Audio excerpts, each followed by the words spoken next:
They cut me out of my father's will. No explanation. No funeral invite. Just a message from my stepmother. You're not family anymore. My name is Ethan Caldwell. I'm 33. And 5 years ago, I walked away from the house I grew up in. Furious, heartbroken, and too proud to cry. I thought distance might soften the silence. I was wrong. But silence doesn't always mean absence. Sometimes, it means watching from a distance, waiting for the truth to rise. Because while they were planning to inherit everything, my father was planning something else. And what he left behind wasn't just money. It was a map, a message, and a legacy they never expected to lose. What would you do, if the people closest to you smiled at your father's funeral, knowing they'd already erased you? Would you walk away again? Or come back, not to ask for anything, but to claim what was already yours? What happened next unraveled every lie they'd spent years building, and none of them saw it coming. If you've ever been pushed out of your own story, if you've ever had to prove your worth with nothing but truth, this one's for you. Where are you watching from tonight? Have you ever had to reclaim what should have been yours all along? Leave a comment if you've ever had to carry proof instead of anger. Because the day they read the will, I didn't yell. I didn't argue. I just opened my briefcase and watched their world fall apart, one document at a time. The last time I saw that house, I was 28, furious, and too proud to cry in front of them. It was raining. I remember the fight like it just happened. I accused my father of letting Valerie manipulate the company. He told me I was reckless, said I didn't understand what loyalty meant. I walked out without saying goodbye. 5 years later, I was back, not as a son, but as a stranger holding a suitcase that felt heavier than it should have. The front yard still had the old oak tree I used to climb, but the swing was gone. So was the welcome mat. So was the version of me that believed this place would always be home. As I stood at the doorstep, the door swung open. It wasn't my stepmother. It wasn't even my half-brother. It was a maid. She blinked at me like she'd never seen my face. "Can I help you?" I gave her my name. She hesitated. "Mrs. Caldwell is with guests." She didn't say family. She didn't say your stepmother. Just Mrs. Caldwell. Inside, everything had changed. The leather chairs and dusty bookshelf Dad loved were gone, replaced by marble and sterile vases. A house that looked expensive, but felt empty. From the staircase, I heard her voice. Valerie. Still crisp. Still calculated. Well, look who finally flew home. She descended the steps like royalty, dressed in black silk. A widow in costume. She gave me the kind of hug that doesn't touch you. "Such a shame you missed the funeral. We tried to call it." "You had my number," I said. She smiled tightly. "Did I?" Behind her, Trevor leaned on the railing, arms crossed. He didn't even say hi, just smirked. "Your old room's been converted," Valerie said. "Converted?" I asked. "Storage. But you're welcome to the guest suite." I almost laughed. "You erase someone from the house, then offer them a guest room. How generous." Then she said it, casually, like a dinner update. "Oh.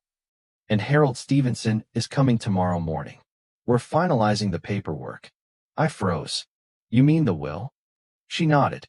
"Family only. I'm sure you understand." I understood perfectly. They were going to read my father's will, without me in the room. They thought they'd locked me out. But what they didn't know was that my father had already handed me the key, and I was about to unlock every lie they built, brick by brick. That night, I couldn't sleep. The guest room was cold, sterile. It didn't smell like the house I grew up in. It didn't feel like anything had ever belonged to me here. But I wasn't here to be comfortable. I got out of bed and wandered the halls in silence. The house creaked in familiar places. My father's study door was locked, just as Valerie had said. But I remembered something she didn't. In the hallway outside his office, beneath the floor vent, there was a loose floorboard. When I was a teenager, Dad used to hide extra cash there. He once joked, "No one ever robs the dusty places." I pulled it up. The key was still there. The office had been emptied. No files. No photos. No trace of the man who used to spend hours planning every move from this very desk. Except for one thing. The painting. A portrait of Napoleon my dad always said was ridiculous but refused to take down. I lifted it from the wall. On the back, taped carefully, was a small envelope with a brass key inside. There was only one place a key that small could belong. A safety deposit box. I didn't wait. The next morning, I was at First Meridian Bank the moment they opened. The key fit box 207. Inside was a plain manila folder. No label. No dramatic message. Just quiet precision. Just like my father. I took it to a coffee shop down the street, sat by the window, and opened it. There were 5 property deeds. All signed. All legally transferred. And a USB drive. I plugged it into my laptop. The file was dated 8 months ago. The screen flickered. Then there he was. My father. Thinner than I remembered. Paler. But his voice was strong. "Ethan," he said, "if you're watching this, I'm already gone. And if you're watching this, it means you found the things I left for you, which means they tried to keep you out." I stared at the screen, not breathing. "I know I failed you," he continued. "I let Valerie convince me that cutting you out was what was best for the company. And I regret it more than you'll ever know. I thought about reaching out so many times. But Valerie had locked down everything. She filtered my calls, rerouted my emails, told the staff to keep me on a strict schedule. And I let her. I was tired, sick, and ashamed of the distance I'd allowed to grow between us. That was my mistake. Not cutting you out, believing I couldn't bring you back in." He paused, as if he needed to choose his words carefully. "Over the last 2 years, I've been moving assets into a new entity. Caldwell Legacy Holdings. It's already filed, already legal. And you, Ethan, are its sole owner." I sat in silence, hands frozen on the keyboard. He kept going. "I didn't tell anyone. Not even Harold. Not the board. Not Valerie. You own the downtown complex. The Riverside development. The new tech corridor. Everything we built together, it's yours now. They'll try to fight it. But the truth is stronger than noise." His voice cracked just once. "I'm sorry I didn't say this in person. But I never stopped believing in you. And I hope, if you choose to come back, you'll build something even better than I could have imagined." The video ended, and I sat there, blinking at the laptop screen, as the world outside the coffee shop kept moving like nothing had changed. But everything had. My father hadn't just left me property. He had left me proof of who I was, of what he really wanted, and of everything they were trying to steal. They had no idea what was coming.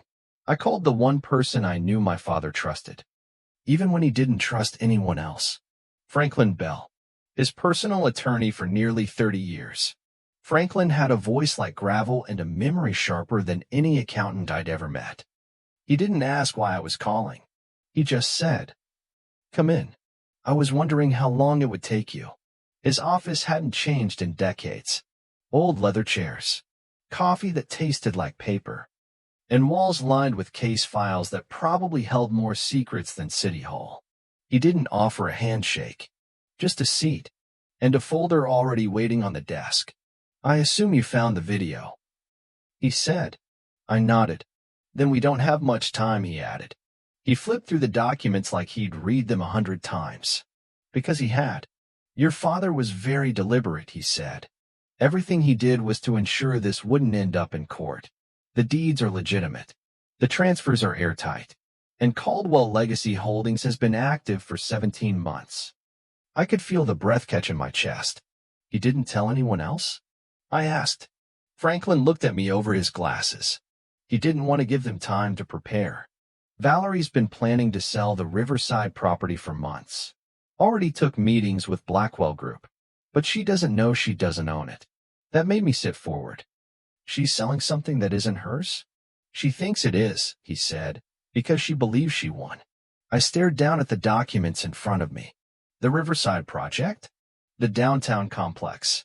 My father's entire vision, still intact. Still mine. Franklin continued.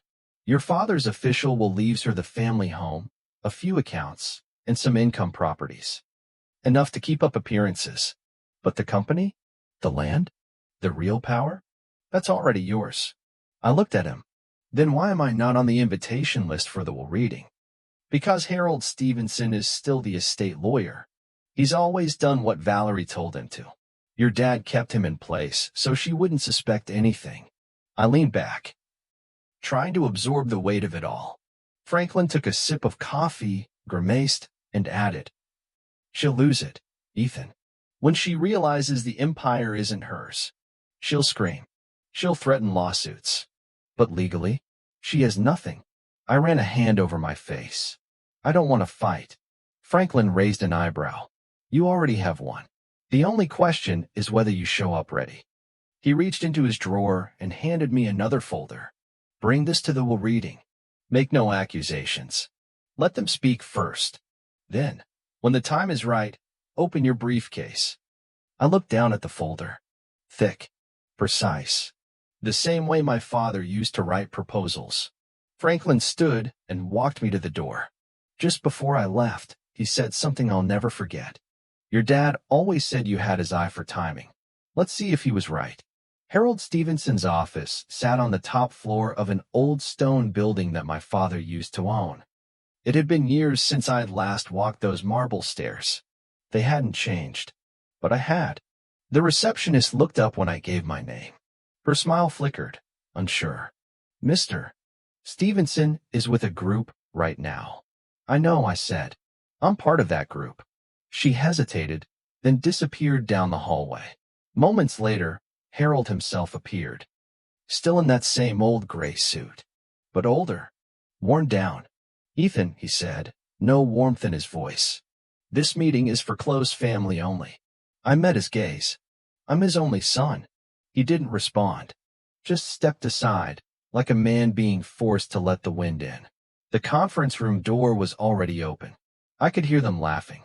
Valerie, Trevor, and Chloe, along with Valerie's cousin Lorraine and two men I didn't recognize, likely lawyers or investors. As soon as I stepped in, the room went quiet. Valerie was seated at the head of the table, in all black, with pearls around her neck and a glass of sparkling water at her side. She turned her head slowly, like she had all the time in the world. Then her expression froze. "Ethan," she said, "this is unexpected. I'm here to hear what my father had to say." She gave a smile that didn't touch her eyes. "But you weren't invited." "I didn't need to be." I took a seat at the far end of the table, unbothered, unmoving. Harold cleared his throat. "We're here for the reading of Richard Caldwell's final will and testament, filed and signed 6 months ago." He opened a thick folder. Pages rustled. Pens clicked. Someone coughed. "To my wife, Valerie Caldwell," Harold began, "I leave the family residence, the furnishings within, and a financial portfolio valued at $2 million. Valerie nodded as if she'd been expecting more. "To my stepdaughter, Chloe," he continued, "I leave my first edition book collection and the sum of $1 million. Chloe blinked. The books meant more than the money. Dad had spent decades collecting them. They were his soul. Leatherbound. "To my stepson, Trevor, I leave my vintage car collection and the sum of $1 million. Trevor smirked. Of course he did. Harold turned the page. His hands were steady, but his voice changed. "And to my son, Ethan Caldwell." Valerie stiffened. I could feel her rage from across the table. "I leave full and sole ownership of Caldwell Properties, including but not limited to all commercial assets, development rights, trademarks, and intellectual property associated with the Caldwell brand."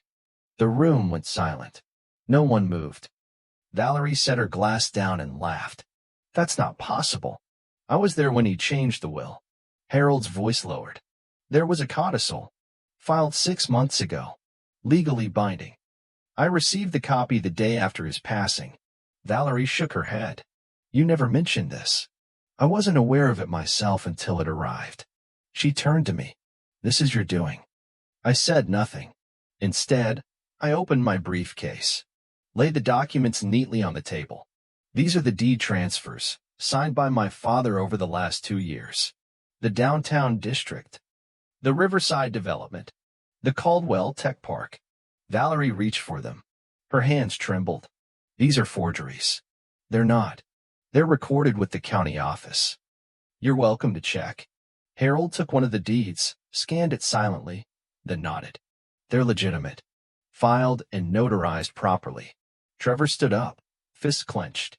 His voice cracked, not just with anger, but something deeper. You don't just come back after 5 years and take everything, he snapped. You think you're the only one who worked for this?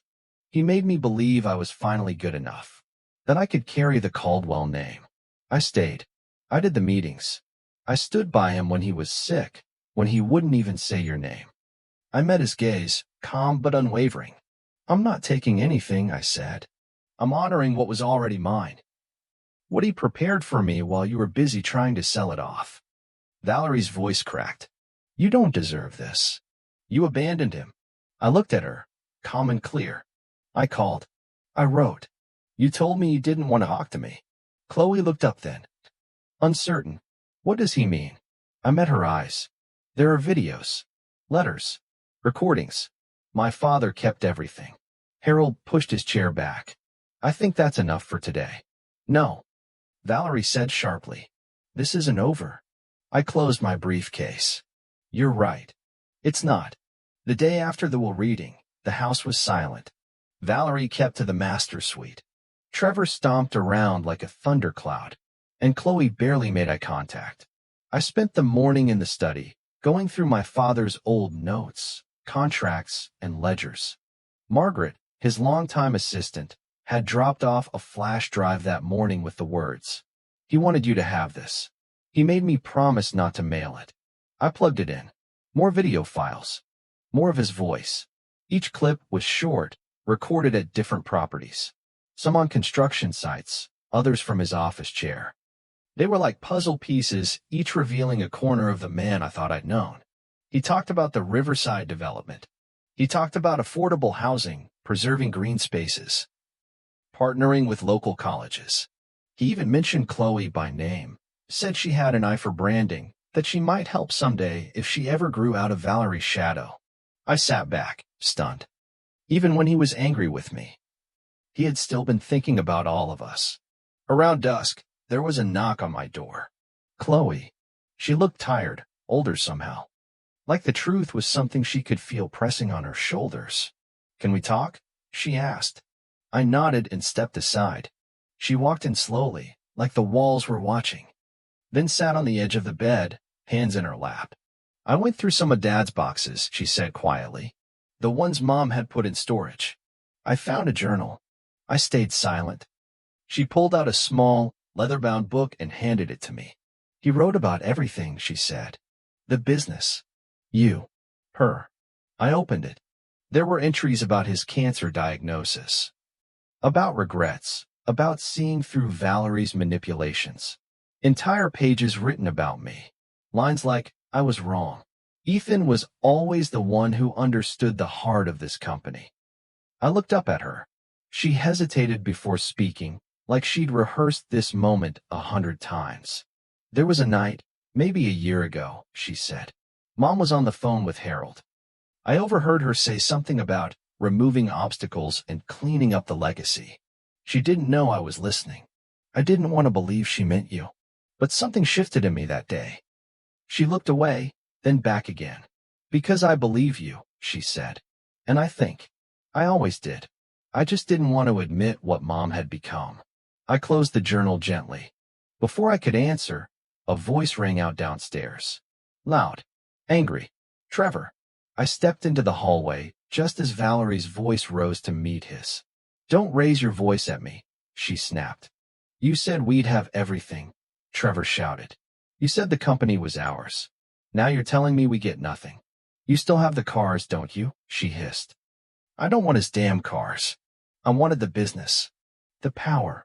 That's when the doorbell rang. I wasn't expecting anyone. Neither were they.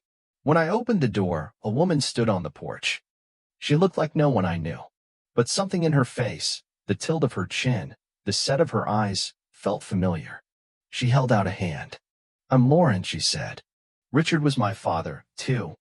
Behind me, Valerie's voice cut like a blade. That's a lie.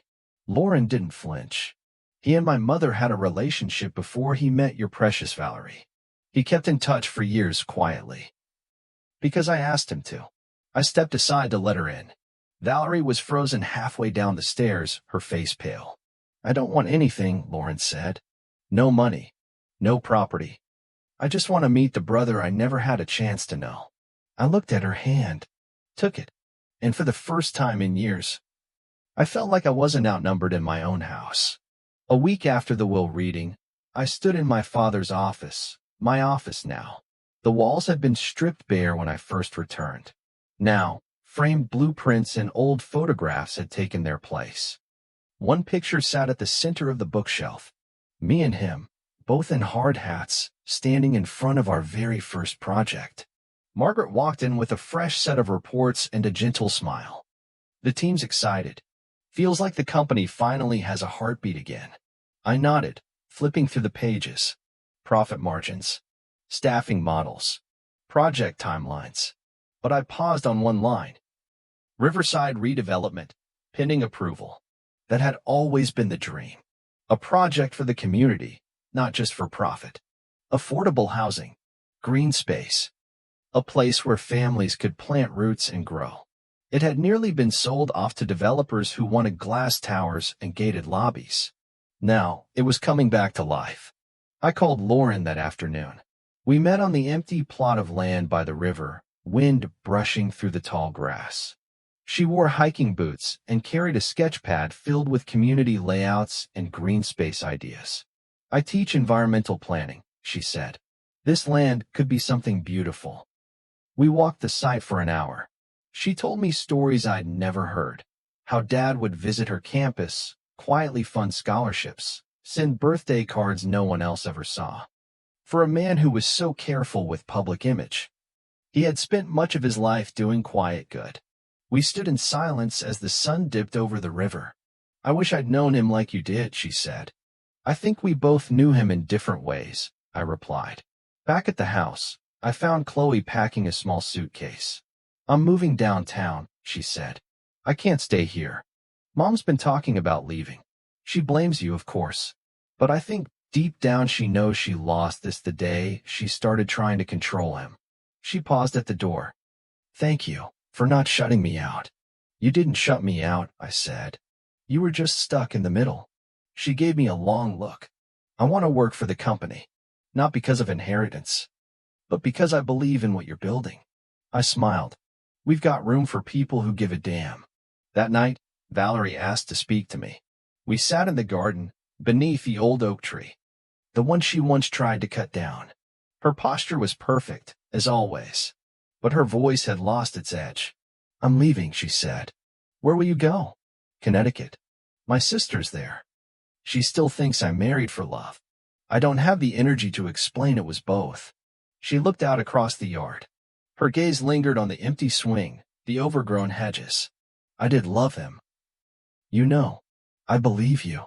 But I also loved the world he built around me, the safety, the status, the way people looked at me when I walked into a room beside him.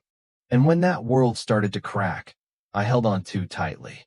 I tried to control everything, and lost the only person I couldn't replace. She went quiet. I won't contest the will, she said softly. Not because I agree with it, but because I'm tired of fighting ghosts. I nodded. You'll still receive what he left you. No one's taking that away. She looked at me then, not with spite, not with regret, but something like recognition. You're more like him than I ever gave you credit for. Not because you won, but because you didn't destroy me when you could have. She stood, smoothed the front of her coat, and walked back inside. Not defeated, just done. The next morning, the board officially transferred all authority over Caldwell Properties to me. I reopened our scholarship program, greenlit the Riverside plan, promoted Margaret, brought Chloe in as our new head of brand strategy. Lauren agreed to join as an advisor on sustainability.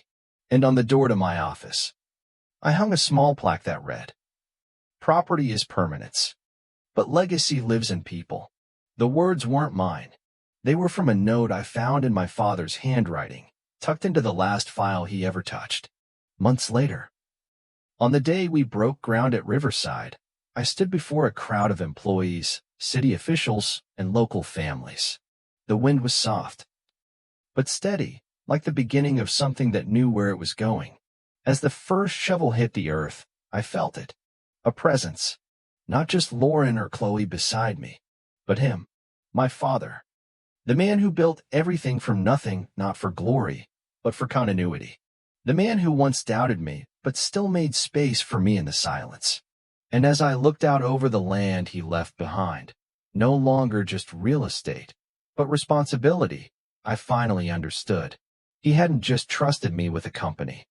He had trusted me to rebuild a family that had fractured, to protect a legacy made not of contracts and concrete, but of people, of possibility, and of second chances. Behind me, the banner rippled in the breeze. Riverside Renewal Project, where community begins. And for the first time since I came back, I didn't feel like the outsider. I felt like home.